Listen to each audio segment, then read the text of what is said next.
তাহলে মুক্তি কিসে? বাস্তবতা হলো আমাদের মুক্তি এবং পুরো বিশ্বের মুক্তি হলো ইসলামের মধ্যে।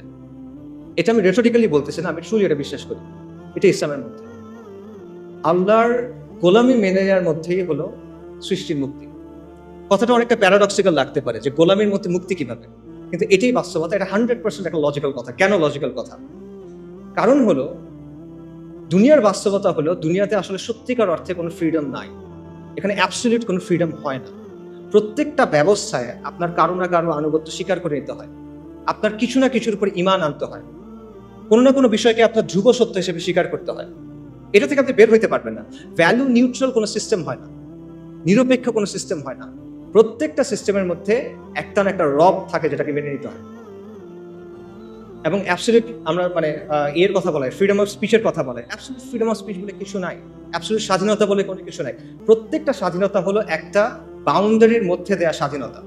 দাবা খেলার সময় চিন্তা করেন, যখন আপনি কেউ যদি দাবা খেলে, সে দাবা খেলার নিয়ম মেনে যে কোনো চাল দিতে পারে, কিন্তু নিয়ম সে চেঞ্জ করতে পারে না।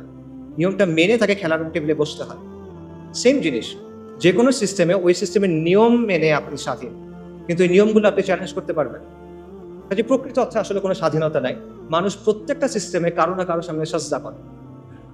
আমরা করতেছি না, আধুনিক মানুষ করতেছে না। আধুনিকতা আপনাকে রাষ্ট্রের গোলাম বানাইছে, আপনাকে মুক্ত বাজারের গোলাম বানাইছে, আপনাকে নফসের গোলাম বানাইছে।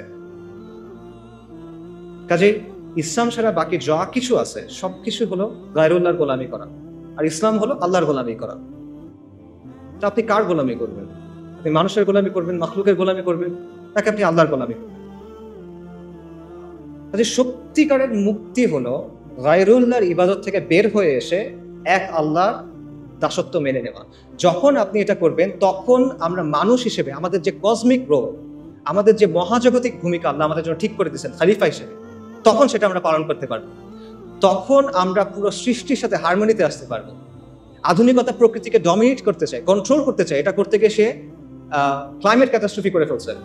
কিন্তু আপনি যখন আল্লাহর দাসত্ব মেনে নেবেন, তখন আপনি এটার সাথে হারমোনিতে আসতে পারবেন। এখানেই আপনি প্রকৃত মুক্তি পাবেন। এটা ছাড়া সত্যিকার অর্থে কোনো স্বাধীনতা নাই। আপনার জিডিপি যত হোক, আপনার যতগুলো মেট্রো রেল থাকুক, আপনার যত মাথা পিছু যত ইচ্ছা হোক, আপনার রাস্তা যত সুন্দর হোক, মুক্তি নেই। কমফোর্ট আছে, মুক্তি নেই।